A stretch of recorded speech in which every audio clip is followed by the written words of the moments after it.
Welcome to the Great Detectives of Old Time Radio.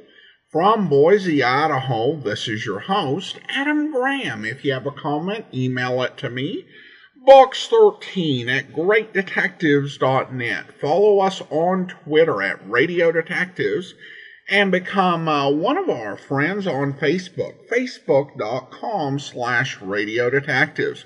Our listener support campaign continues. I do want to go ahead and thank Ron and Nancy for sending in a one-time donation to the P.O. Box. That's Adam Graham, P.O. Box 15913-15913, Boise, Idaho 83715. Again, thanks so much for your support.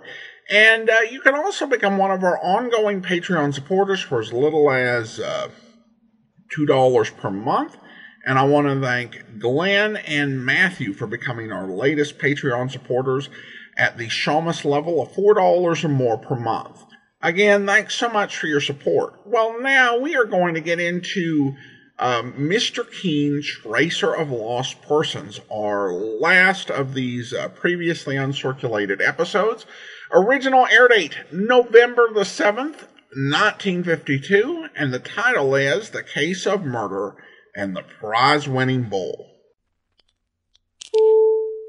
It's time now for Mr. Keen, Tracer of Lost Persons. Brought to you by Dentyne, the gum with breathtaking flavor, and Beeman's Pepsin. Tastes so good and aids digestion too. And by Chesterfield, the only cigarette to give you premium quality in both regular and king size. Buy 'em either way you like 'em. Premium quality, and much milder Chesterfields.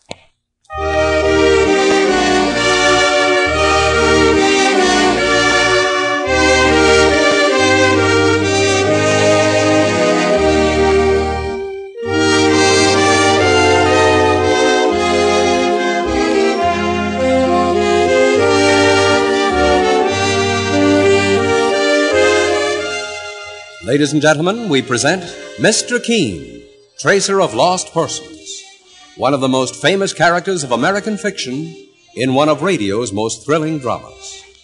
Tonight and every Friday at this time, the famous old investigator takes from his file and brings to us one of his most celebrated missing persons cases. Tonight's case is entitled The Case of Murder and the Prize-Winning Bull.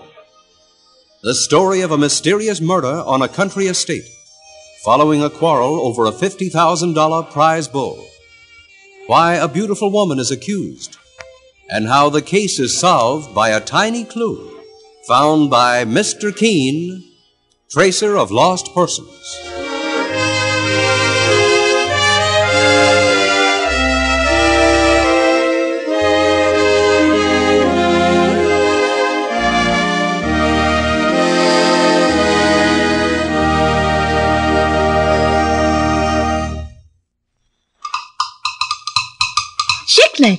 Chiclets. Taste the difference when you chew. Flavor on the outside, inside too. Chiclets. Time the difference by the clock. Flavor lingers, tick, tick, tock. Chiclets. Count the difference. Count 'em, cousin. Every box, an even dozen. Chiclets. Get the big nickel's worth. You can taste the difference, time the difference, count the difference. And whether you chew gum to keep your mouth fresh and clean, or just for the plain fun of chewing it, you'll be better off on every count with Chiclets. They're flavored on the outside, flavored on the inside. With Chiclets, you don't chew the flavor out, you chew the flavor in. That's why the goodness lingers on and on. They're candy-coated. Flavor-coated. Pleasure-coated. And more fun for your money. So get the big nickel's worth. Chiclets.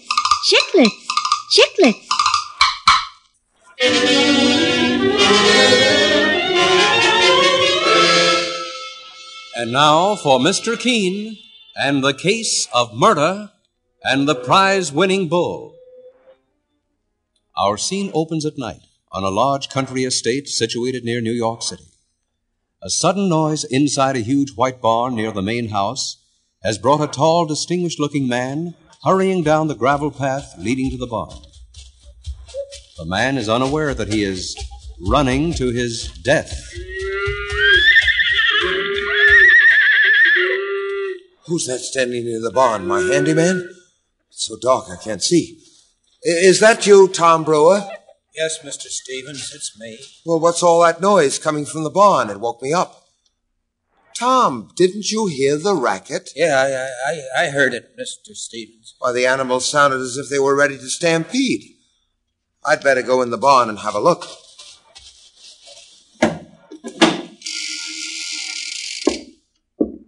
Now, who left that lighted lamp on the floor?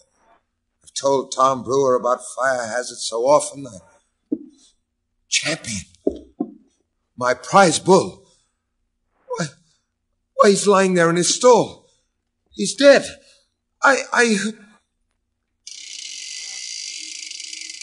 You. Then it was you who... Oh, no. No! Put that gun down! Oh!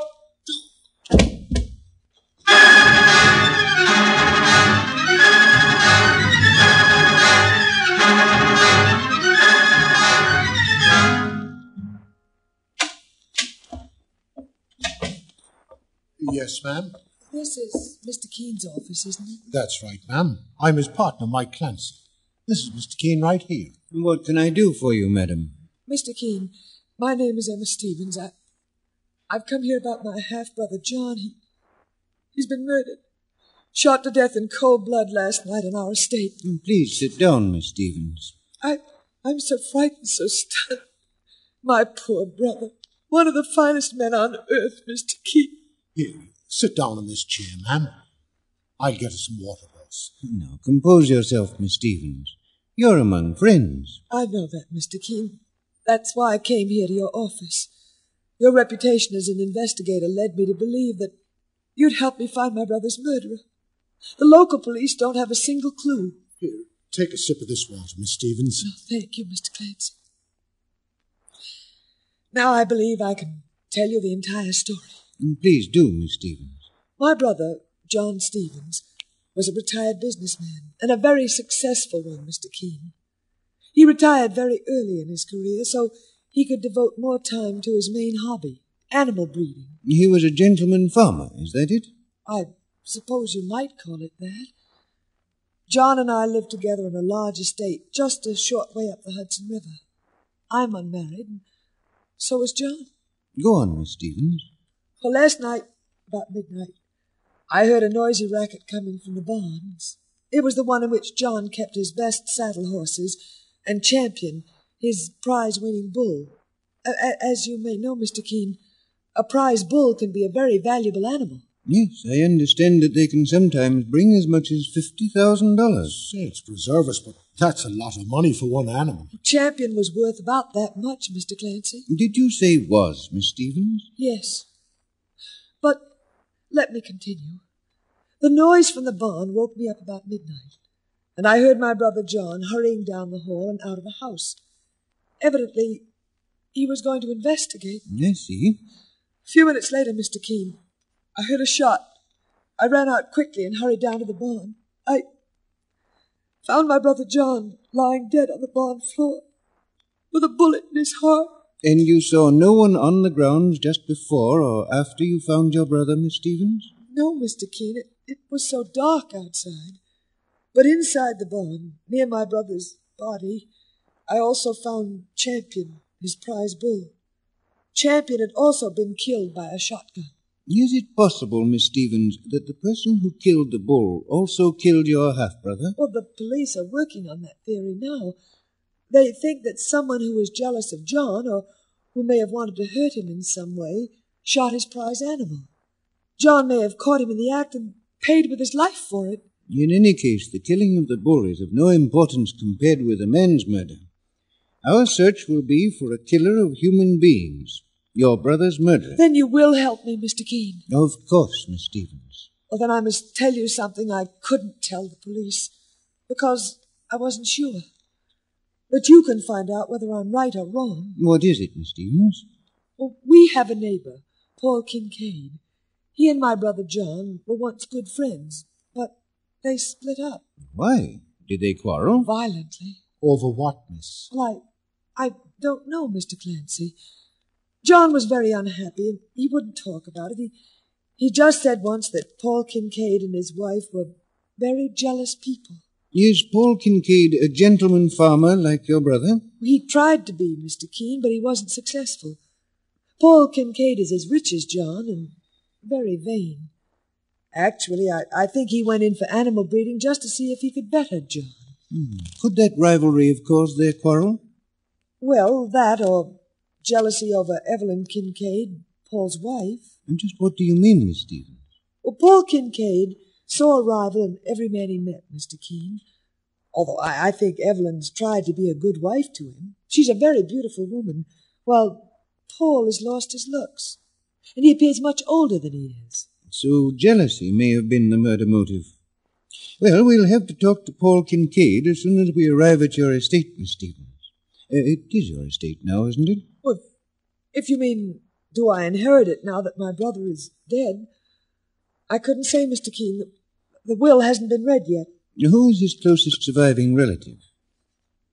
I am. But what has that got to do with... If you're ready to leave with me now, Mr. Keene, I'll take you to our estate. Yes, Mike Clancy and I are ready to leave and begin the first part of our investigation of the strange murder of your brother.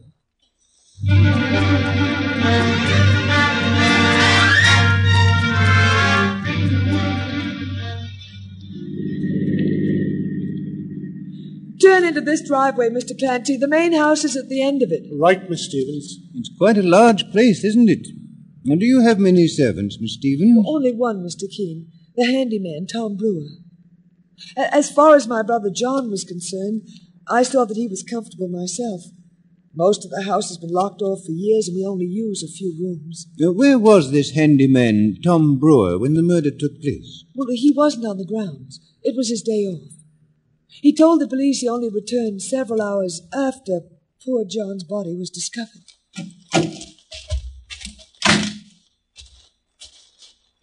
You can see the barns from here. I found John's body in that large white one over there. The animals were taken out when the police started their investigation. Mr. Keene, there's a lady running up the path here. She looks kind of excited. But that's Evelyn Kincaid. She's the wife of our neighbor Paul Kincaid. She's seen us, but she doesn't seem to be able to make up her mind whether to come over or not. She looks like she'd like to turn back, boss. Hello, Emma. Evelyn, this is Mr. Keene and Mr. Clancy. Mrs. Evelyn Kincaid, our neighbor. You're Mr. Keene, the criminal investigator? You seem to be upset about something, Mrs. Kincaid. Upset? Well, why should I be upset? Miss Stevens has told us something about you and your husband. She has. And just what has she told you? Just that you and Paul were our neighbors. And what else? Have you been gossiping again, Emma? If you have, just remember I can tell Mr. Keene a few things about you. Evelyn, I don't know what you're talking about. How much money did your murdered half-brother leave you? And how badly did you want to get hold of it? Evelyn, how dare you? Well, there's no need for these recriminations, Mrs. Kincaid. Miss Stevens hasn't made any accusations about you. Well, she has nothing to accuse me of, Mr. Keene. I'll admit I was angry with John Stevens, but I often hoped he'd close his house and move away somewhere. Yes, you were angry with my brother, all right. Angry enough to wish he was dead when he got pneumonia last winter. Wishing is not a criminal offense, Emma Stevens. At least, not until the wish transforms itself into the deed. What do you mean by that? Mrs. Kincaid, I'd like to know why you felt that way about the murdered man, John Stevens, if it's true. It isn't true, Mr. Keene. But I'll tell you why I didn't want him around. He baited Paul, my husband. He was always boasting how much more clever he was about breeding animals. How he, John, always won the prizes while Paul won nothing but laughs. I won't stand here and listen to any more of this. Why are you here, Evelyn? What do you want? I was looking for Paul. I thought he came over here to offer you his condolences. But I'll be happy to get off your property as soon as... What do you think you've had of my... Put down that pitchfork, you idiot! It's my husband's voice. No. Boss, it sounds like a fight inside that white barn. Hurry, Mike. Let's see what's up. You want to do mine? You've been killing that. Help me with this heavy barn door, Mike. No. I'll kill you, Paul Kincaid.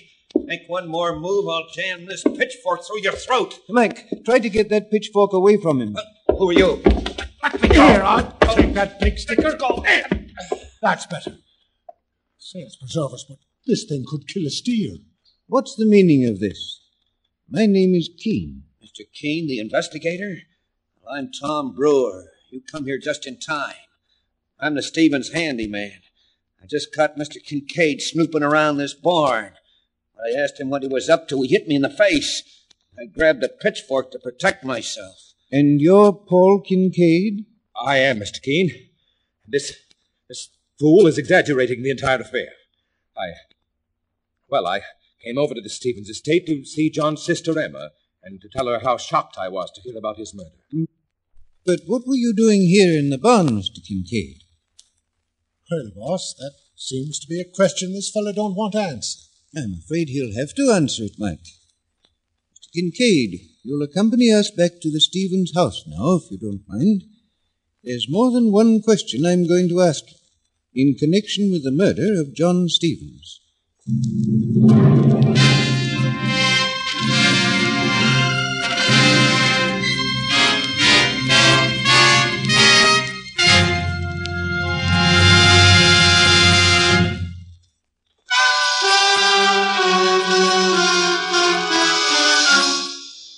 Now back to Mr. Keene and the case of murder and the prize-winning bull. Mr. Keene, the famous investigator, and his partner Mike Clancy are investigating the murder of John Stevens, a wealthy animal breeder whose $50,000 prize bull was also shot dead at the time of the murder. At the moment, Mr. Keene and Mike are in the Stevens home, now occupied solely by Emma Stevens, the victim's half-sister. Mr. Keene is questioning Paul Kincaid, a neighbor of the murdered man, while Kincaid's wife, Evelyn, waits in another part of the house. Now Mr. Keene is saying, Mr. Kincaid, my partner Mike Clancy and I are investigating the murder of your neighbor, John Stevens, as you know. I had nothing to do with it, Mr. Keene. On the contrary, someone has told me that you were jealous of the murdered man, for several reasons. Really? First of all, you both bred animals as a hobby, and John Stevens seems to have bested you in prize competitions. What's that got to do with anything, Mr. Keene? His prize bull, Champion, worth $50,000, was shot about the time of the murder.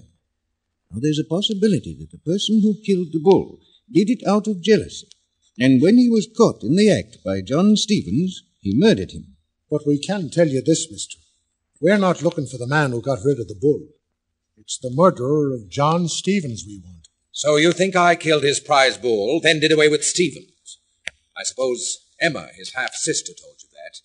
Well, you might question her a bit, Mr. Keene. She comes into a fortune now that John is dead.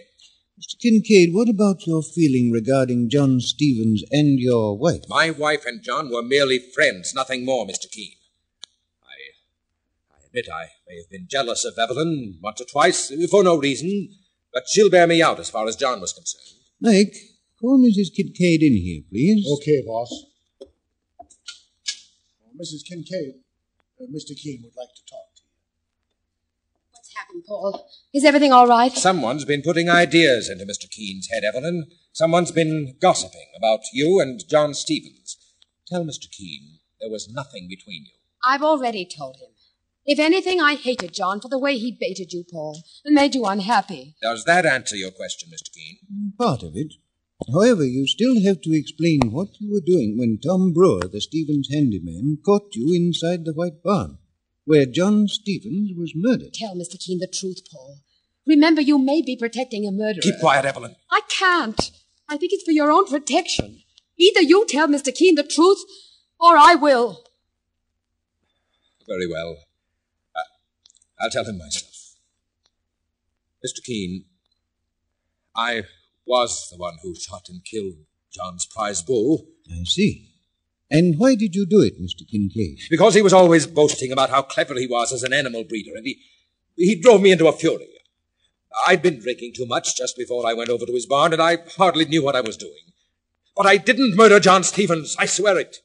Who is the person your wife just mentioned?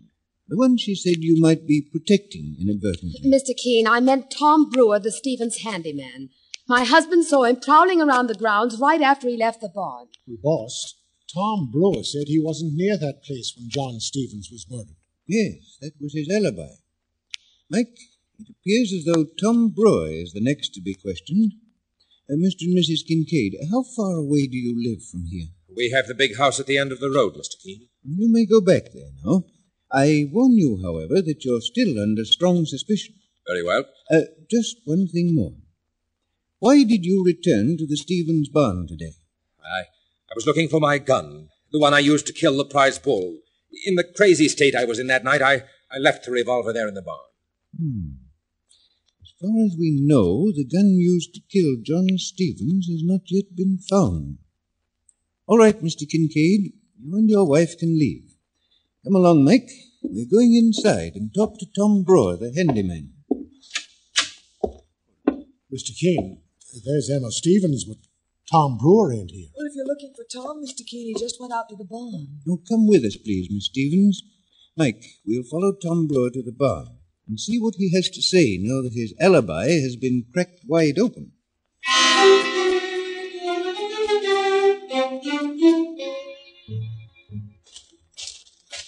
Well, here's the barn, boss. The handyman, Tom Brewer, must be inside. Would you wait out here, please, Miss Stevens? All right, Mr. Keene. The barn door's open, Mike. Let's go in. Mr. Keene. What are you doing here, Tom Brewer? Well, I just cleaning up the barn a bit. Well, boss, looks more like he may have been up to something. Well, what do you mean? We've just learned, Tom Brewer, that you were not off the grounds the night your employer, John Stevens, was murdered. Someone saw you near this barn, the scene of the crime. That's a lie, Mr. Keene. I advise you to tell the entire truth, Brewer. Remember, we have a witness who saw you. Maybe I was on the grounds. I was afraid to open up my mouth. I didn't want to get mixed up in any murder. You must have something you're hiding, Brewer. Because unless you had a motive to murder John Stevens, you had nothing to fear. Mr. Stevens was going to fire me. I figured the police might think I got sore enough to do him in because of that. Then you knew the murder had been committed even before his half-sister Emma Stevens found his body. I guess I found his body first, Mr. Keene. When I heard the shot, I ran in here to the barn. I saw him lying over there near that stall where the prize bull champion was lying too. Was it over here, Tom? Yes, Mr. Keene. No, Mike, one of the floorboards here is loose. Let's have a closer look. Right, boss. Mike. Yes, sir? There's something stuck here between these two loose floorboards. See if you can pry it loose. Right. Well, it's stuck tight, boss, but I think I can... Here, sir. What is it? Mike, it's a clue. An important clue to the murder of John Stevens. Tom Brewer, you and the murdered man's sister, Emma Stevens, are coming with me to the Kincaid house for a final showdown.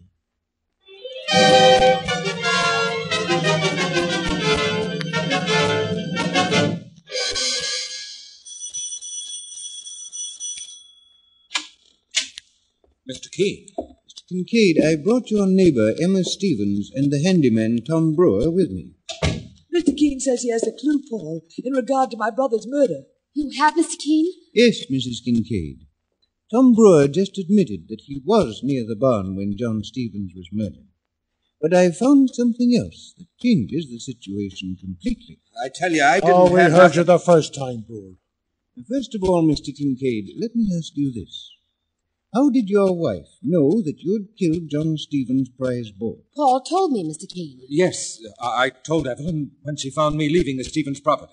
Then your wife here was also on the murdered man's property when the crime was committed. I heard Paul leave our house, and I followed him, Mr. Keene. I knew he was up to something. And where did you meet him, Mrs. Kincaid? Outside the Stevens barn.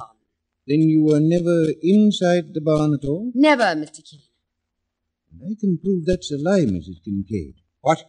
John Stevens' murderer was a woman, and she left this clue. It's a small leather lift, the thin section on the bottom of the heel of a woman's shoe. And I believe it came from your wife's shoe, Mr. Kincaid. She must have caught her heel between two floorboards just inside the barn. And when she pulled her foot loose, she left this leather lift in the crack. Well, how do you know it's from my heel? It might have come from Emma Stevens' shoe. I've noticed that Emma Stevens only wears low, flat-heeled shoes. You, a younger woman, wear high heels, Mrs. Kincaid. And this lift came from a high-heeled shoe. Evelyn, those shoes, the ones you left for the maid to have repaired. Be quiet, Paul. Where are those shoes, Mr. Kincaid? Over there on the foyer table. Fetch them, will you, Mike? Right, boss. Leave those shoes alone. Mr. King, why, there's part of the heel missing from this shoe of Mrs. Kincaid's. Here, look here, sir. Yes, Mike. And this small piece of leather I found in the Stevens barn just fits the missing section. It's enough evidence, I think, to arrest Evelyn Kincaid. Mike, don't let her touch that vase. Well, she won't, boss. Here, I've got it. I could kill you for this. I saw her edging over to it. Now reach inside, Mike. Right. Boss, there's a gun hidden inside this vase. Now handle it carefully to preserve the fingerprints. That's my gun, Mr. Keene. Yes, Mr. Kincaid. The one you left in the barn after you killed John Stevens' prize bull. Your wife found it and used it to kill Stevens himself. She evidently thought she had a perfect opportunity to commit murder and then have you take the blame. Evelyn, I can't believe it. Why would you... Why? Because John Stevens was a fool. I begged him to run away with me. I wanted him to help me get rid of you and... In other words, Mrs. Kincaid, you first tried to get John Stevens to help you kill your husband. Then, when he refused, you murdered Stevens because you were afraid he'd give you away. And because you were a woman scorned, a woman he refused to love. Yes. Evelyn. And don't look that way at me, Paul. You should have known all along that I wouldn't have married a drab little man like you if you hadn't a fortune. A fortune you hoped to get your hands on, Mrs. Kincaid. If your husband had got the electric chair for your crime, you would have inherited his money. Then I was right, Mr. Keene, in being jealous of my wife. John Stevens was handsome, distinguished. She did have designs on him. You needn't be jealous of your wife any longer, Paul Kincaid, because she'll spend the rest of her life in prison, if she's lucky enough to escape the death penalty, for the murder of John Stevens.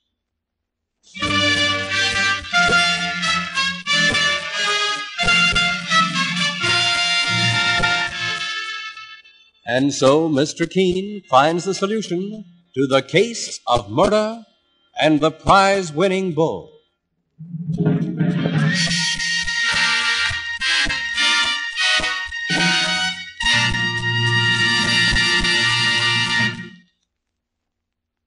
Every night of the week, you can hear a suspense-filled adventure show when you tune into CBS Radio.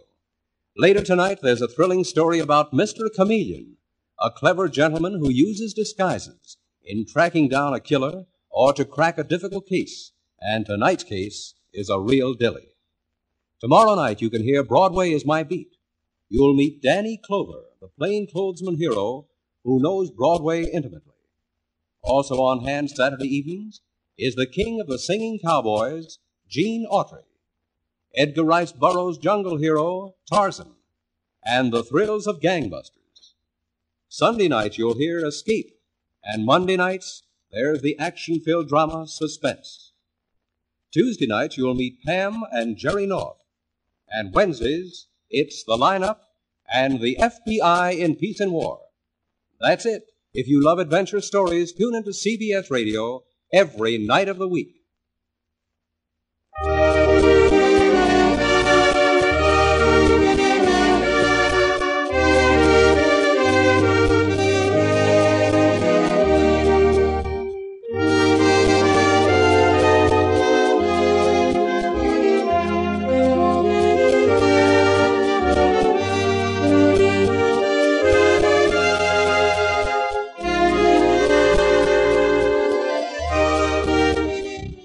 Mr. Keene, Tracer of Lost Persons, is based on the novel Mr. Keene. The radio sequel is originated and produced by Frank and Ann Hummett. Dialogue by Lawrence Klee, directed by Richard Leonard. Philip Clark plays Mr. Keene. Don't miss Mr. Keene on Friday of next week, when the kindly old Tracer turns to The Skull and Crossbones Murder Case. Mr. Keene, Tracer of Lost Persons, is brought to you by Dentyne, the gum with breathtaking flavor, and Beeman's Pepsin, tastes so good and aids digestion too, and by Chesterfield, the only cigarette to give you premium quality in both regular and king size. King-size Chesterfields contain tobaccos of better quality and higher price than any other king-size cigarette. Your announcer is Harry Kramer. This is the CBS Radio Network. Stay tuned for Gunsmoke. Does your money buy more at A&P? Well, come see for yourself and get buys like a carton of 3 or 4 fine fresh tomatoes, only 17 cents, in Greater New York and nearby New Jersey, A&P supermarkets. At 9 o'clock tomorrow morning, Bill Leonard reports on human interest happenings on This Is New York. It's 8:30, WCBS AM and FM, New York. Welcome back. I think we might have a first on the program, and a somewhat stunning one, where Mike Clancy calls someone out for repeating something we already heard and already know. On Mr. Keen's Tracer of Lost Persons, you know you're getting repetitive when Mike Clancy is like, okay, I take this all the time, but you're too much. Well, now we turn to listener comments and feedback, and we start out with Astrofina, who writes regarding Mr. Keen, I've honestly missed this series a little. First name, last name, world's most Irish sidekick. It's fun, even if some of it might be unintentional fun. Well, thanks so much, Astrofina. I agree. This is not an unpleasant series to listen to. And if you can accept the quirks of the series, there is some fun to be had just by listening to it and hearing like all the outlandish stuff that'll happen. And then we go over to our Patreon inbox, and Matthew writes, Adam, been listening to Great Detective since the summer of 2016, as well as bits of Superman and classic comics. Now that I'm a little more financially secure, I figured it was time to give back to a podcaster whose shows I listen to at least 5 days a week. Not really into the Man Called X, but I should probably give it a try again since I dropped out pretty early on, and these shows do get better. Looking forward to all the new shows coming up, and thank you for all you're doing. Mazel tov to you and your wife on the upcoming new baby. Well, thank you so much, Matthew. I really do appreciate the well wishes and your support, and I hope you enjoy and give a chance to the Man Called X. I saved your response just in case you hadn't got around to doing that by yesterday's show, because if I can, I prefer to read people's comments on days where there's a good chance they'll be listening. And we have a letter here from Ron and Nancy, and they write in, we're still enjoying your programs and want them to continue. A while ago, we were listening to the Dragnet episode where Frank Smith talks about getting a pup and naming him Hector. I got a big laugh from that. I grew up in a 3-generation household, and my grandfather's cousin used the expression, since Hector was a pup, to describe having known someone for a long time. So the expression was still in use in the 1950s when I was hearing it. That's an interesting detail. I forget whether I actually picked that up or anybody emailed me about that at the time. At any rate, they were reminded recently of a trip they took to visit a town in England in 2006 when they visited the south coast of England. And they stopped at Stapleton Sound, where American forces had taken over a town and beach areas to train for D-Day. One was from the GIs to thank the town for their cooperation because everybody moved out of town. And the other was from the British thanking the Americans for their help in keeping England free. And she then mentions that her daughter is a writer and has written a series of Christian romance novels set during World War II. But has done really thorough research, even flying in a restored B-17, and visiting many of the places that she wrote about. And through that, they've gotten even more information on World War II. And that's not surprising. I've known some of writers who have written historicals, they really do their homework. And it's a driving passion. I've listened to Donna Fletcher Crowe. She's a writer of some note. Done some historicals, done some contemporary novels set in historic places. I've sat through one of her classes on just the amount of research she does. And it's really amazing because she won't just go to the library or go to a tourist spot. She'll, go and start climbing up stuff just so she has that accurate picture to communicate to the readers. So I can imagine the type of information that their daughter was able to find. And they conclude with, anyway, thanks, Adam, for the great job you do and keep it up. And they sent along the story they got when they were in England from their guide, writing about the millionth Yank, because Southampton was a big base for the United States during the war. And they kept track of how many soldiers landed there. And Private Paul Scheimer was actually the millionth one in. And he had to deliver an impromptu speech and pose for a picture. Through the course of the war, he actually ended up making sergeant, but was killed in action less than a month before the end of the war. And then in 1947, the former mayor of Southampton came and visited Scheimer's hometown and gave £1,000 to be put in trust for his daughter's education. And the town responded by giving him $3,000 to spend on charities in England, and also gave him a consignment of apples for Southampton schools. And according to the sister, this mayor kept coming back for years on Memorial Day and brought a British wreath with him. And so I really appreciate Ron and Nancy sharing that story. It was written by Jake Simpkin back in 2004, and I've just kind of summarized it. There's a lot more details that Mr. Simpkin got into. The only other one I'll share is that Paul Scheimer was not only the millionth Yank, but his brother was almost the 2 millionth Yank. He was like just a few feet away from the person who achieved that honor.